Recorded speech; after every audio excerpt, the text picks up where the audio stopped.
ladies and gentlemen. Welcome to our press conference. Today is the first time that I have had the privilege and pleasure of sharing the monetary policy meeting of the Governing Council of the ECB. And I'm delighted to proceed now with reporting on the outcome of our meeting together with my friend, the Vice President. The Governing Council meeting was also attended by the Commission Executive Vice President, Mr. Valdis Dombrovskis. Based on our regular economic and monetary analysis, we decided to keep the key ECB interest rates unchanged. We expect them to remain at their present or lower levels until we have seen the inflation outlook robustly converge to a level sufficiently close to or below 2% within our projection horizon. And such convergence has been consistently reflected in underlying inflation dynamics. On November 1st, we restarted net purchases under our asset purchase program at a monthly pace of 20 billion euros. We expect them to run for as long as necessary to reinforce the accommodative impact of our policy rates and to end shortly before we start raising the key ECB interest rates. We also intend to continue reinvesting in full the principal payments from maturing securities purchased under the APP for an extended period of time past the date when we start raising the key ECB interest rates, and in any case for as long as necessary to maintain favorable liquidity conditions and an ample degree of monetary accommodation. The incoming data since the last Governing Council meeting in late October point to continued muted inflation pressures and weak euro area growth dynamics, although there are some initial signs of stabilization in the growth slowdown and of a mild increase in underlying inflation in line with our previous expectations. Ongoing employment growth and increasing wages continue to underpin the resilience of the euro area economy. The comprehensive package of policy measures that the Governing Council decided in September provides substantial monetary stimulus, which ensures favorable financing conditions for all sectors of the economy. In particular, easier borrowing conditions for firms and households are underpinning consumer spending and business investment. This will support the euro area expansion, the ongoing build-up of domestic price pressures, and thus the robust convergence of inflation to our medium-term aim. In the light of the subdued inflation outlook, the Governing Council reiterated the need for monetary policy to remain highly accommodative for a prolonged period of time to support underlying inflation pressures and headline inflation developments over the medium term. We will therefore closely monitor inflation developments and the impact of the unfolding monetary policy measures on the economy. Our forward guidance will ensure that financial conditions adjust in accordance with changes to the inflation outlook. In any case, the Governing Council continues to stand ready to adjust all of its instruments as appropriate to ensure that inflation moves towards its aim in a sustained manner in line with its commitment to symmetry. Now let me now explain our assessment in greater details, starting with the economic analysis. Euro area real GDP growth was confirmed at 0.2% quarter-on-quarter in the third quarter of 2019, unchanged from the previous quarter. The ongoing weakness of international trade in an environment of persistent global uncertainties continues to weigh on the euro area manufacturing sector and is dampening investment growth. At the same time, incoming economic data and survey information, while remaining weak overall, point to some stabilization in the slowdown of economic growth in the euro area. The services and construction sectors remain resilient, despite some moderation in the latter part of 2019. Looking ahead, the euro area expansion will continue to be supported by favorable financing conditions, further employment gains in conjunction with rising wages, the mildly expansionary euro area fiscal stance, and the ongoing, albeit somewhat slower, growth in global economy. This assessment is broadly reflected in the December 2019 Eurosystem staff macroeconomic projections for the euro area. These projections foresee annual real GDP increasing by 1.2% in 2019, 1.1% in 2020, 1.4% both in 2021 and 2022. Compared with the September 2019 ECB staff macroeconomic projections, the outlook for real GDP growth has been revised down slightly for 2020.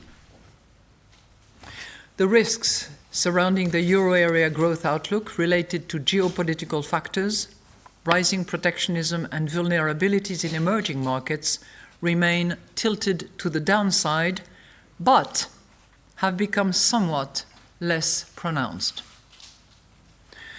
According to Eurostat's flash estimate, euro area annual HICP inflation increased from 0.7% in October 2019 to 1% in November, reflecting mainly higher services and food price inflation.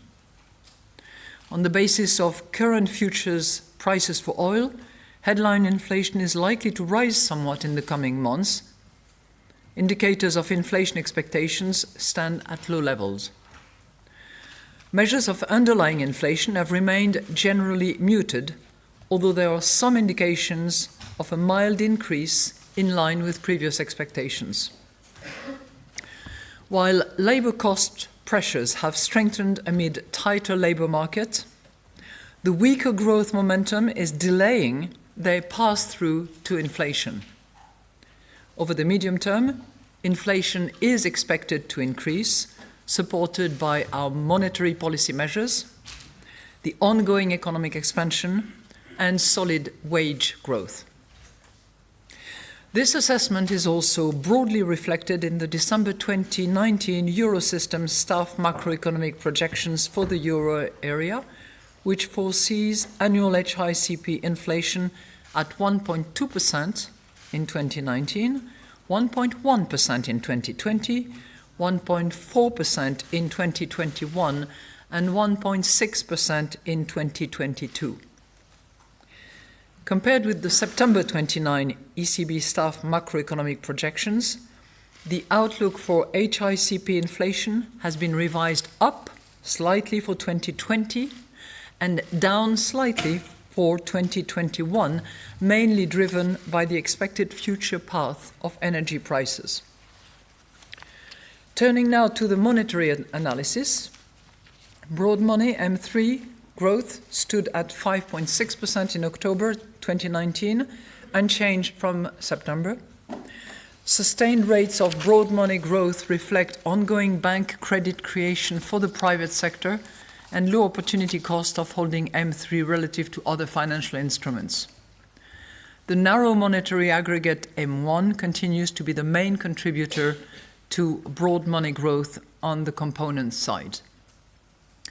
The growth of loans to firms and households remain solid, benefiting from the continued pass-through of our accommodative monetary policy stance to bank lending rates.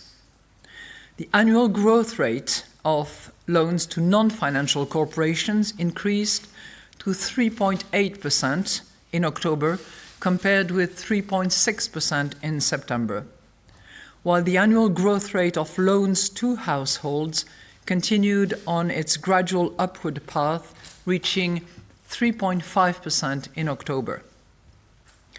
Our accommodative monetary policy stance will help to safeguard very favorable bank lending conditions and will continue to support access to financing across all economic sectors and in particular to small and medium-sized enterprises. To sum up, a cross-check of the outcome of the economic analysis with the signals coming from the monetary analysis confirmed that an ample degree of monetary accommodation is still necessary for the continued robust convergence of inflation to levels that are below but close to 2% over the medium term. In order to reap the full benefits from our monetary policy measures, other policy areas must contribute more decisively to raising the longer-term growth potential, supporting aggregate demand at the current juncture, and reducing vulnerabilities. The implementation of structural policies in euro area countries needs to be substantially stepped up to boost euro area productivity and growth potential, reduce structural unemployment, and increase resilience. The 2019 country-specific recommendations should serve as the relevant signpost. Regarding now fiscal policies, the euro area fiscal stance is expected to remain mildly expansionary in 2020, thus providing support to economic activity. In view of the weakened economic outlook, the Governing Council welcomes the Eurogroup's call for differentiated fiscal responses and its readiness to coordinate.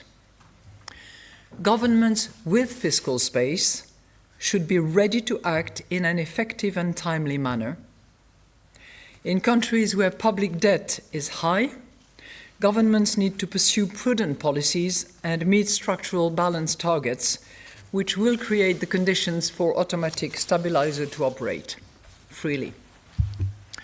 All countries should intensify their efforts to achieve a more growth-friendly composition of public finances.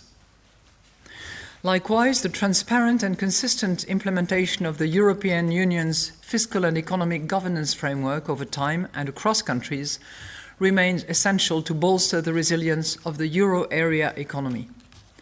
Improving the functioning of Economic and Monetary Union, the EMU, remains a priority.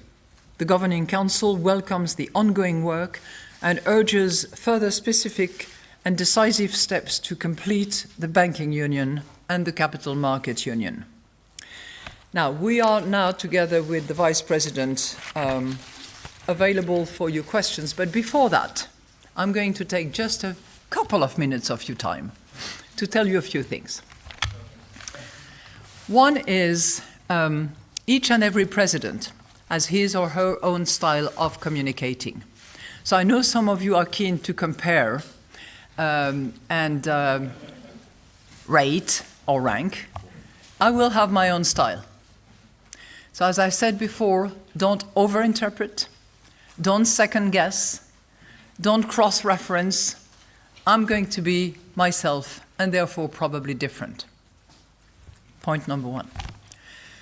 Point number two, this introductory statement probably rings a few bells for those of you who follow those documents very carefully.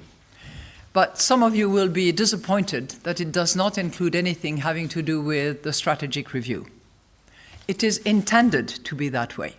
So the introductory statement does not include, does not refer, and should not be associated with the strategic review that we are considering.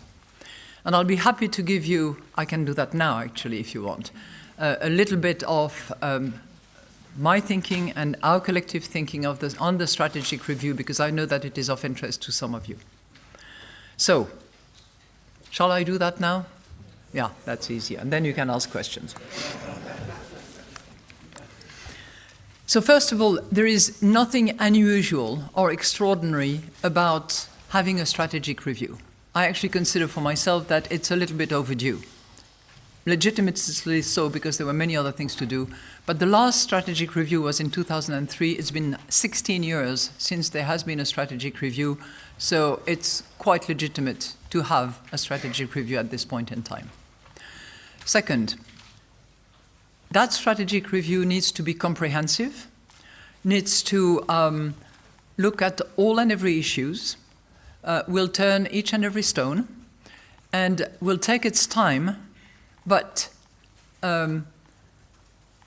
will not take too much time. By that I mean, my plan is to actually get the review started in the course of January. Don't ask me which week or which day or which second, but it will be in the course of January. And our goal is to complete it before the end of 2020. Third, about the strategic review, it will be reaching out to not just the usual suspects, but it will also include consulting with members of parliament, and I committed to that with the European Parliament. It will reach out to the academic community, of course. It will reach out to civil society representatives, and it will aim at not just preaching the gospel that we think we master, but also listening to the views of those to whom we reach out. You know, it is the point of every strategic review by all central banks that are conducting this exercise to actually look at their objective, how they define their medium-term objective in particular, how they give content to the price stability that is in their mandate, and it is the only objective that we have in our mandate ourselves. So that topic indeed will be core and center to our strategic review. And there is no preconceived landing zone at this point in time. Indeed, it will also address the major changes that have taken place over the course of the last 16 years. And by that, I include the massive technological change that our societies are facing. It will include the immense challenge that climate change is addressing to each and every one of us, wherever located and whatever our mission and duties. It will include aspects of inequality that are certainly rising in our economies.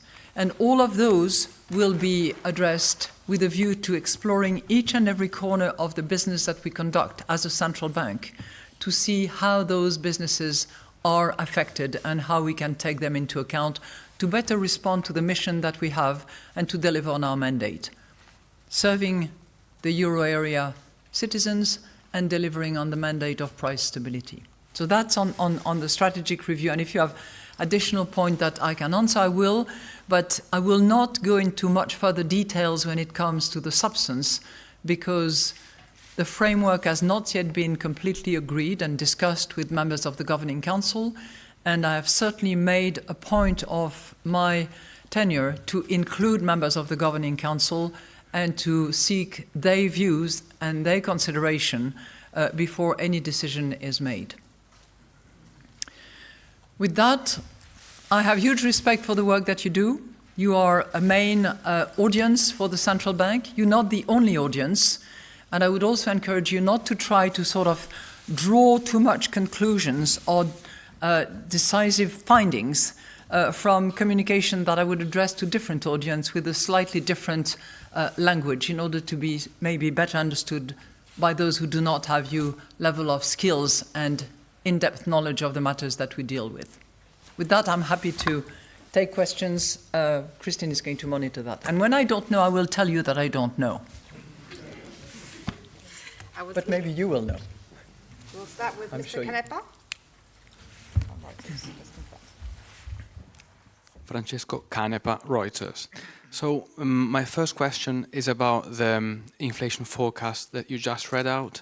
The 2022 forecast is now 1.6. Is it compatible with your idea of close but below 2%? Second question is about Teltro. The auction this morning, is fair to say, didn't go too well.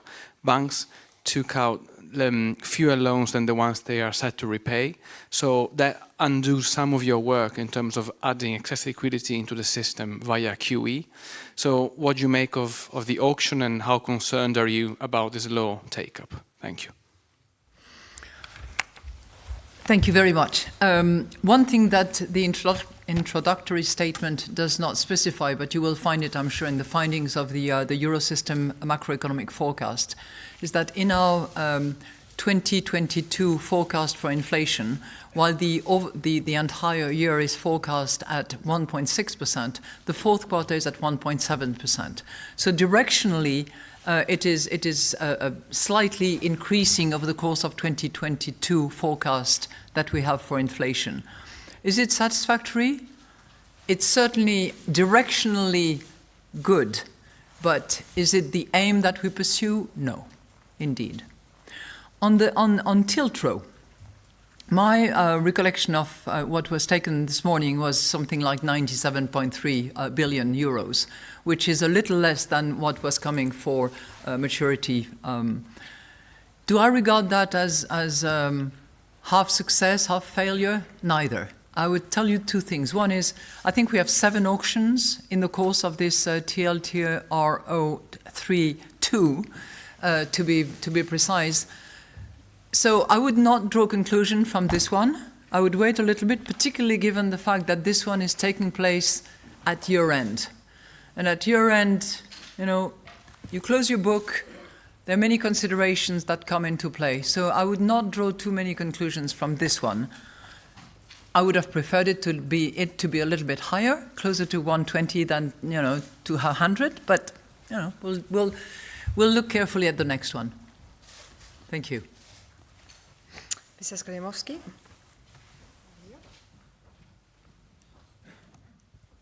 Welcome to Frankfurt, Madame Lagarde. Thank you. My first question, if I may follow up on the review of what you said about the review. You said, does the fact that you're launching the review or launched the review while you still haven't met your mandate limit how much you can actually limit your wiggle room to how much you can actually change your definition of the mandate or your goal, since you haven't reached it yet? That's my first question. And the second question is on negative rates, because we've heard quite a lot from you, from other members of the Governing Council, about side effects of negative rates. At the same time, your statement today repeats, you're committed to adding stimulus if it's needed. So the question is, how committed you still are, or maybe you're increasingly worried that side effects should actually be reflected in how you express your commitment, how you give your guidance. Thank you. On the timing of the strategic review, there is never a good timing, because you could argue equally that if and when you have delivered on the way in which you've defined your mandate, then why bother about a strategy? I think it cuts both ways. My purpose is really, after 16 years of the same strategy, which is the rule today and that we will respect and will continue to respect until such time when our strategic review is completed, by the way. I think it is timely. I'm coming to this job new, and it's just the most, I think, appropriate moment to rally support of members around the table, to re-examine the effectiveness, appropriateness of each and every single instrument that we've used in the past, to take assessment of that, and then to redefine for ourselves what exactly will be this medium-term objective that will deliver on the mandate that we have, which is not changing, by the way. You said that, change your mandate. No, the mandate is price stability. The way in which we deliver on the mandate is the one that will be under the strategic review. Side effects. Well, first of all, we are very aware of the side effects. I think it's been a constant in the policy of the Eurosystem to actually measure, monitor the side effect. This is part and parcel of the work that is done, and we will certainly continue doing that. We might develop that work further. And clearly, what we have done was always intended to deliver on the mandate, as defined under the current strategy, to create the conditions for growth. And on that point, I think that the use of interest rates in particular has been quite efficient in order to lower the financing cost.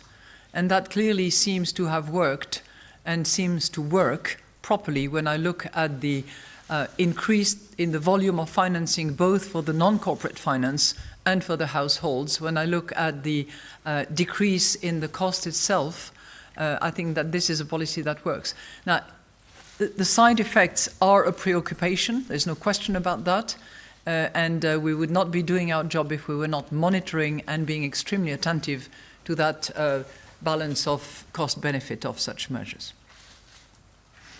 Mr. Arnold? Martin Arnold, Financial Times. Just to carry on with the side effects, I mean, do you believe there is such a thing as a reversal rate? Will this be something that is looked at by the strategic review? Will it examine in more depth the side effects of your policies? And secondly, given that growth continues to be very weak, even by 2020, you're not expected to achieve your core target, your core objective. Do you think there's a risk of Japanification in the Eurozone? Thanks.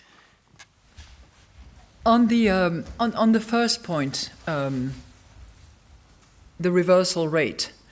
My understanding of the reversal rate is that you are facing a reversal rate when credit begins contracting. That's how, in economic theory, the reversal rate is defined. Given the progression rate that we're seeing, 3.8%, the most recent one in the non-financial corporate sector, 3.5% and growing in the household sector, that certainly does not meet the definition of credit contraction. We are still seeing credit expansion. Are we attentive to that credit expansion and those credit numbers? Of course we are, because it's clearly one of the clear objectives that we have to facilitate the financing of growth, to facilitate the investment, to facilitate the creation of employment, and so on and so forth. So we are not seeing it, and of course we are looking very carefully at the indicators of credit growth in the economy. Weak growth, yes, it is weak growth. And it's not at potential. We're seeing reaching towards potential in the medium-term horizon. The 1.4% for 2022. We're getting close to the growth potential of the euro area, and it is. It would be very welcome to have other policies join the monetary policy in order to support the reduction of slack and to arrive at that growth potential and why not exceed it. So that would be very welcome, both in fiscal terms and in structural reform terms as well.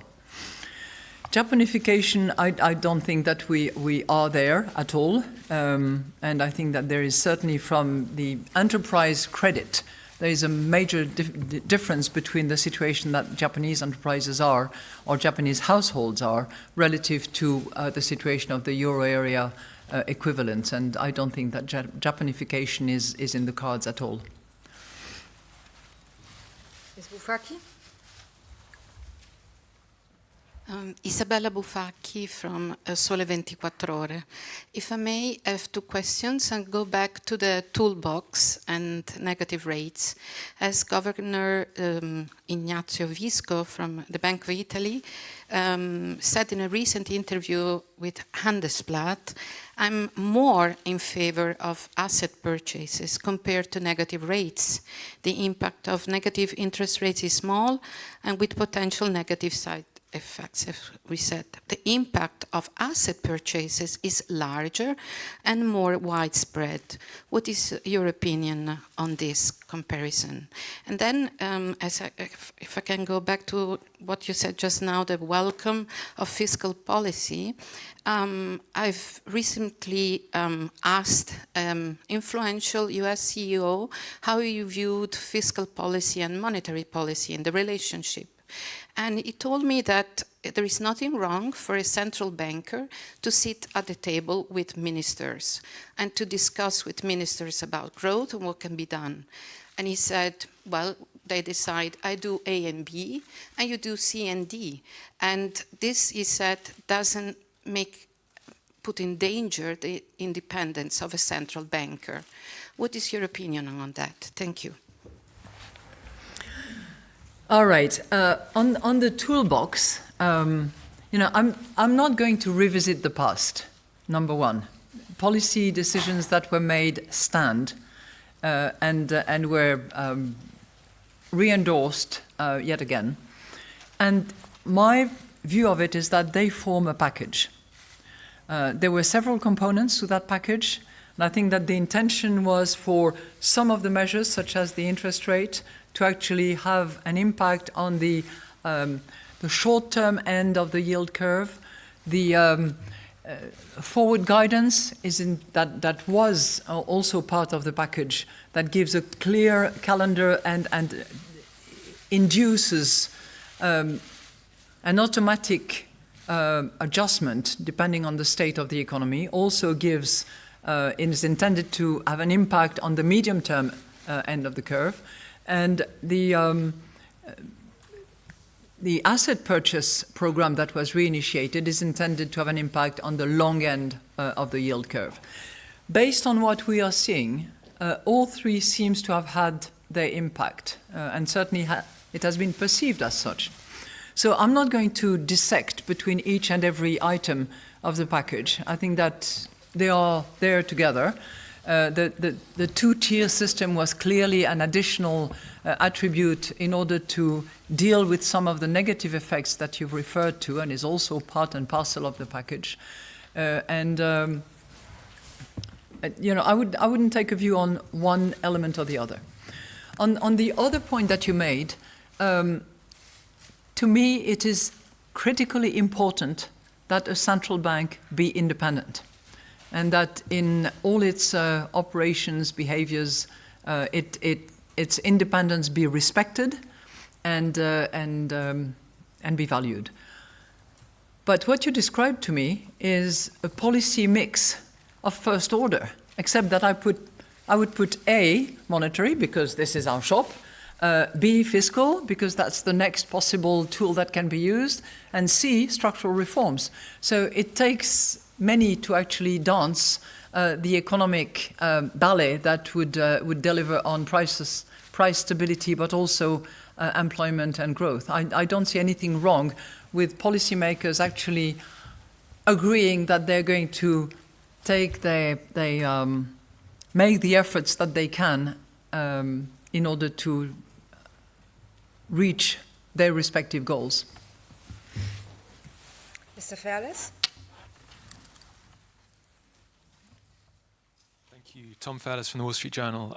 Madame Lagarde, you were discussing the merits of the two instruments, or the two main instruments at your disposal, the negative interest rates and QE. I wonder if the economy were to worsen next year, if there was one that you think would be more appropriate to use first, that maybe had less risks attached. Some people on your governing council, for instance, are much more concerned about QE as a policy tool. I wonder if you share that concern and see QE as more of an exceptional, unconventional tool. My second question was also about your governing council, and there's been a certain amount of disagreement in recent weeks over policy, public disagreement.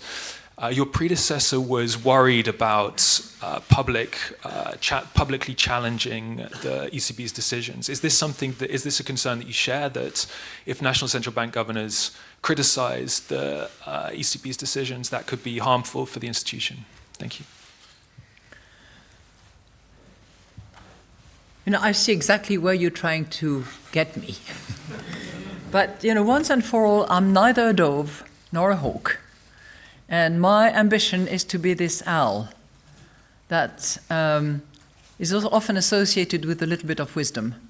I'm not full of vanity, but I will certainly try to bring the best out of members of my governing council in order to arrive at monetary policy decisions and use of instruments that will be as consensual as possible. I'm not suggesting that we will arrive at complete agreement on everything, and I'm sure that the strategic review, particularly in our definition of the medium-term objectives and how we go about it, will be a source of great debates amongst ourselves. But I'm also of the view that once something has been debated at length and in depth and in honesty and with good faith, then some decisions eventually stand, and they are the decisions of the central bank. I don't have a different view from that perspective.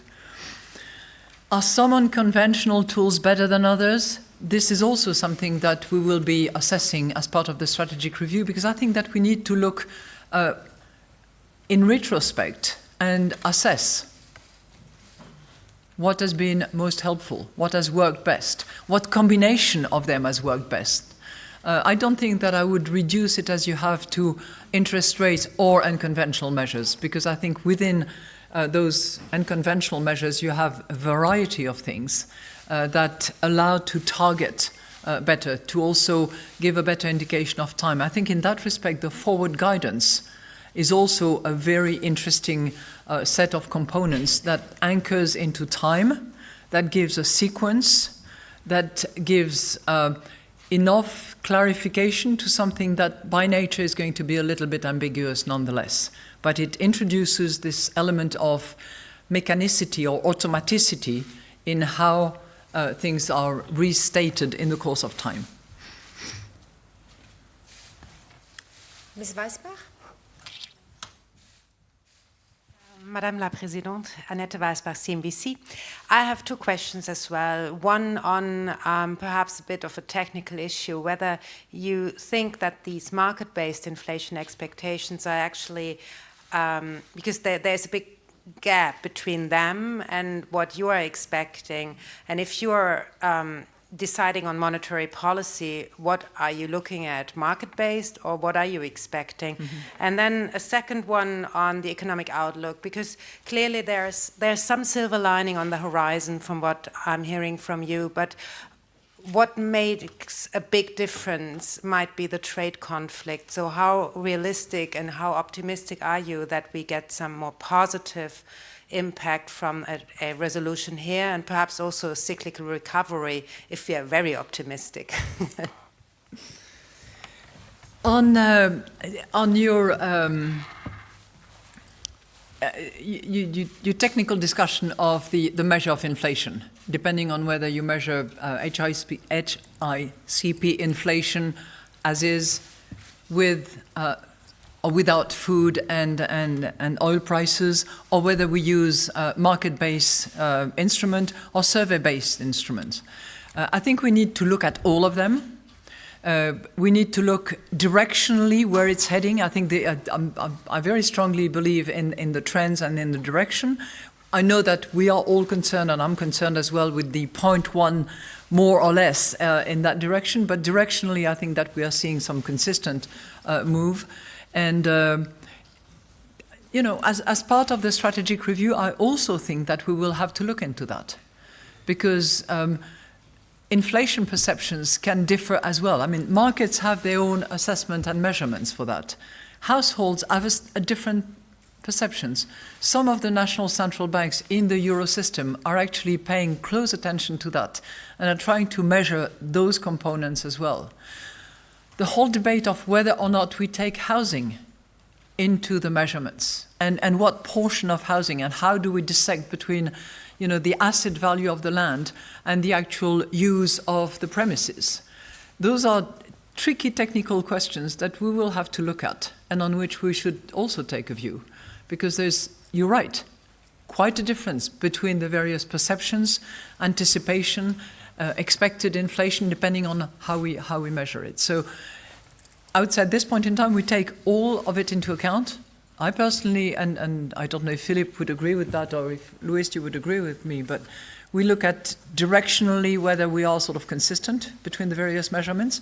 But I think intrinsically, we will have to look at how it is disaggregated as well as part of our deliberations. On the outlook, as I said, relatively weak growth, let's face it. What I think gives us some hope, and you alluded to that, is the fact that those downside risks that we had on the horizon are less pronounced. And I'm not going to bet on how phase one of the trade discussions between the United States and China are heading and when they will be completed and what it will deliver. But certainly if we compare with a few months back, it's heading in a better direction. That's one. We will know by the end of today what is the outcome of Brexit. Sorry, not of Brexit, I shouldn't say that. What is the outcome of the UK election, which will have a bearing on what happens to Brexit and the transition period.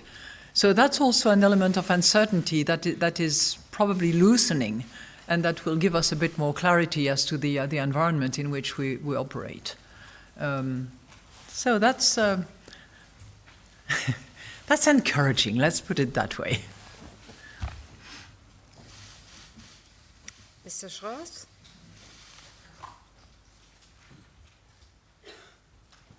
Gentleman with a blue shirt. Yeah. Thank you, Max Schröers, Börsenzeitung.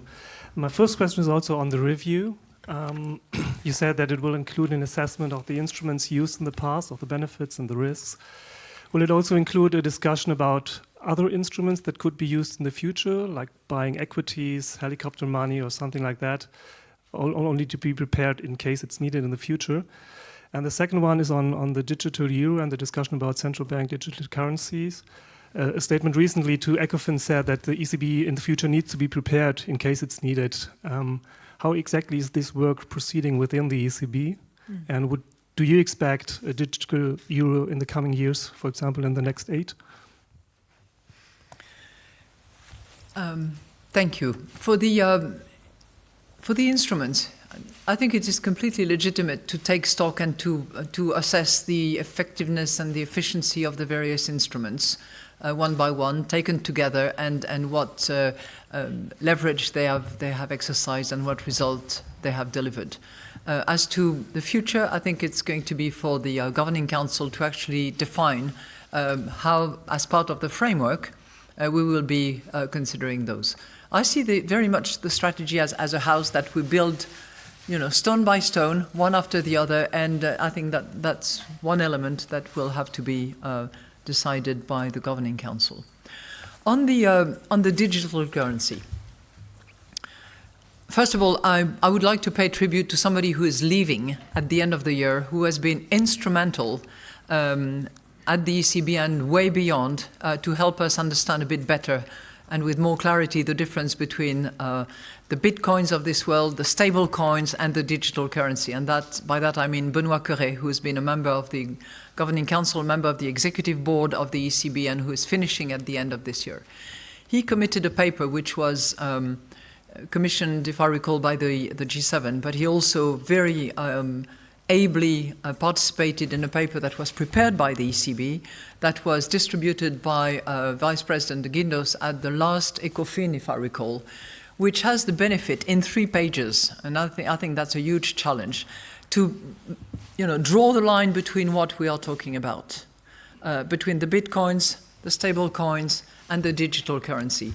And on the latter point, the digital currency, we have set up a task force, and we will accelerate the effort of this task force, drawing on the resources of the entire euro system, meaning the national central banks that already participate in that research, that have already committed to the project in terms of experimentation, pilots here and there. So harnessing on all those experiments that have taken place and all the research that has already put into this effort, together with the work that has been done here also, We will, I think we're trying to do that by mid-2020. We will identify, number one, the purpose that we have with that. Are we trying to reduce cost? Are we trying to cut out the middleman? Are we trying to have inclusive finance at no cost? I mean, there's a whole range of objectives that can be pursued. So I think we will start by doing that. Then we will identify the technicalities of it all, which is not a given, particularly when you talk about a euro system. And I think that there is also great interest outside our regional area. I know, for instance, that Canada, the UK, certainly other countries way beyond are also looking very deeply into that to see if it makes sense, what purpose it serves, and how we can best deliver on it. My personal conviction is that given the developments we're seeing, not so much in the Bitcoin segment, but in the stablecoins projects, and we only know of one at the moment, but there are others being explored and underway at the moment, we'd better be ahead of the curve if that happens, because there is clearly a demand out there that we have to respond to. I would like to add a footnote to that. I think the benefit of the paper is that it also draws a line between this sort of glamorous central bank digital currency, much talked about and worth exploring, and the digital payment systems that we have and that exist.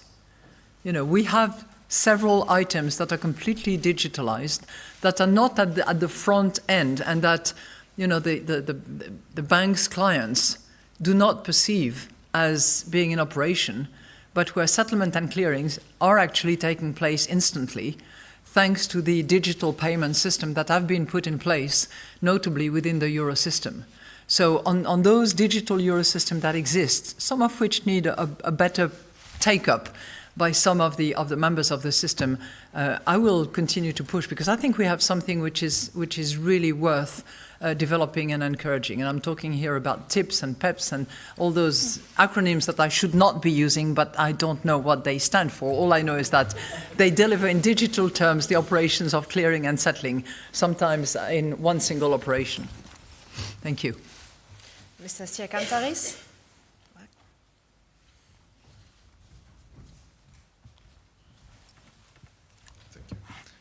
Ilias Siakantaris from Protothema New Money.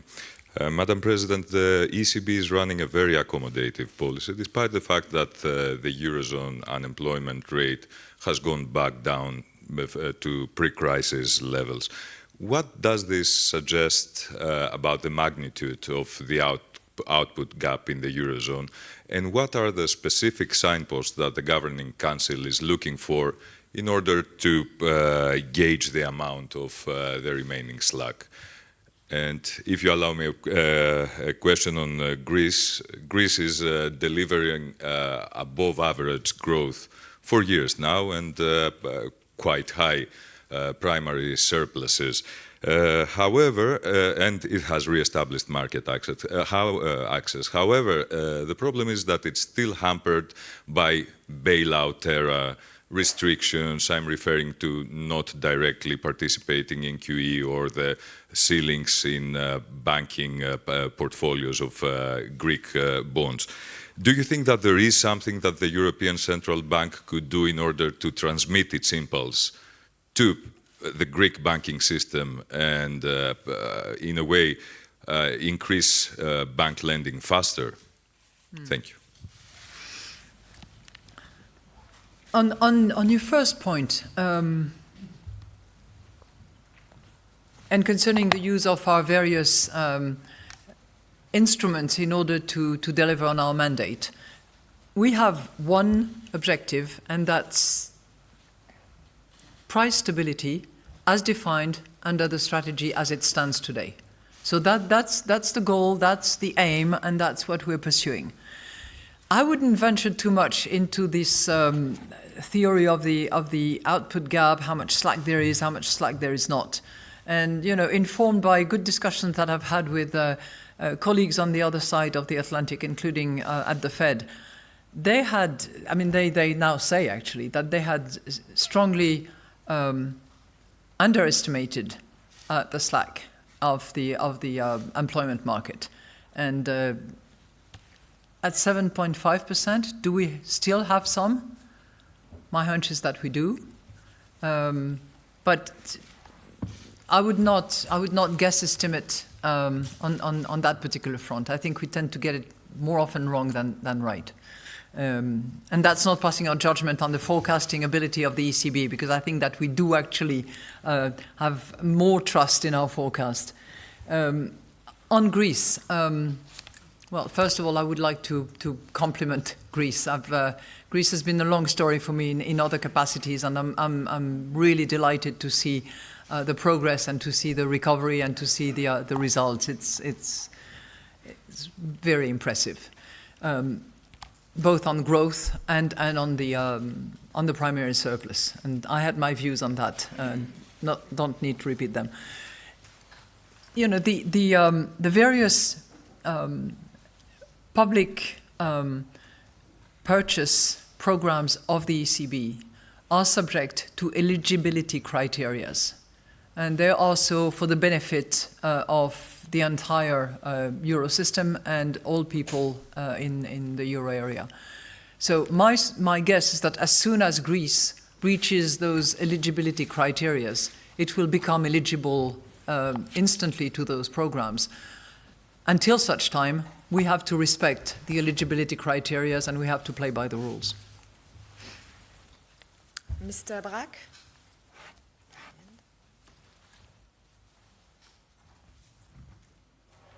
Etienne Braque from BFM Business. When you see the Green Deal package of the European Commission and when you see the social climate in France? Thank you. Well, thank you very much for asking about the Green Deal that was presented yesterday by the President of the European Commission, my friend Ursula von der Leyen. I am very pleased to see the ambition of what she has announced, and I very much hope that this ambition can actually be endorsed by all European institutions in their respective territory, with their respective mandate, and in compliance with the treaties. Okay? So what it means is that in our strategic review, we will take up climate change. We will take up the fight that is taken up by the European Commission and I hope other European institutions, and see where and how we can participate in that particular endeavor. But you know, I'm only sorry about one thing. I was hoping yesterday morning that the taxonomy was a done deal. And unfortunately, the Coreper, as I understand, has not found an agreement yet on taxonomy, which would be extremely helpful for us. That's a call to them to find an agreement. You know, I'm not commenting on any particular country. You will appreciate that. But you know, when we say that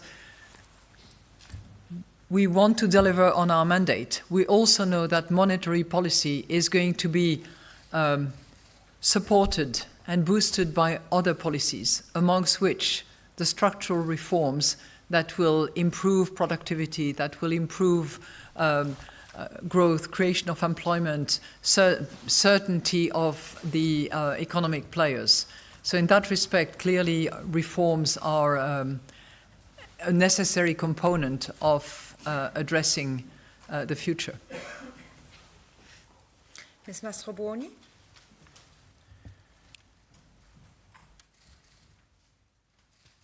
Yes, Tonia Mastrobuoni, La Repubblica. Some politicians in Italy have discovered 1 month ago something which is called the ESM. And so discussion started, and some critics, they say that it would imply some form of debt restructuring and they don't want it. So I wanted to know your opinion on this, on the ESM, which the discussion should have been closed, but it isn't. And the second question is on the banking union, because there it has been Olaf Scholz that has restarted a discussion again on the third pillar, so-called on the scheme of the deposit scheme. But there's still a big discussion going on how sovereign bonds should be considered in the balance sheets. And so, but now even the Bank of Italy is open to the possibility to limit them in the balance sheets. But I wanted only also to know if you are okay with the hypothesis to consider them not neutral in the balance sheets of the banks. Thank you.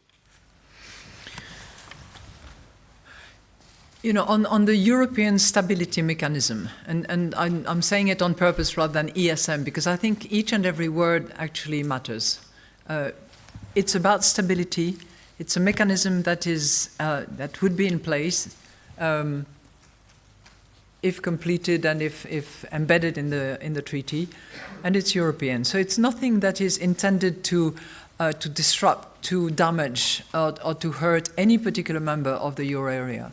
And if we had the ESM in full place, including the collective action clause and the debt restructuring mechanism, if we had that in place at the very early days in the Greek crisis, I think collectively we would have been much more capable of resolving the issue in a more expedited manner. The debt restructuring process that it took, as far as Greece was concerned, was difficult, took much longer than I think it would have with the ESM. We can't rewrite history, and it's a counterfactual that I'm using here, but clearly having rules established, having CACs, the collective action clause, that are intended to avoid the behavior of some very toxic creditors, as I have seen them acting in other countries, I think is beneficial to any country that finds itself in a difficult position. And to assume that it's intended to target a particular country, I think is completely misguided. That's my view. On the banking union, I was really encouraged to see the paper produced by colleague Olaf Scholz, and clearly there are areas that are in debate. The weighing of sovereign bonds is clearly one. It's one where Italy is showing some openness, as I understand, and I think it's great progress. And whatever progress will happen in that area will actually be good, because banking union is one of the necessary attributes, together with capital market union, in order to make sure that we have a monetary union that works and that, you know, where the different elements actually support each other. And we'll have the final question from Mr. Stumpf.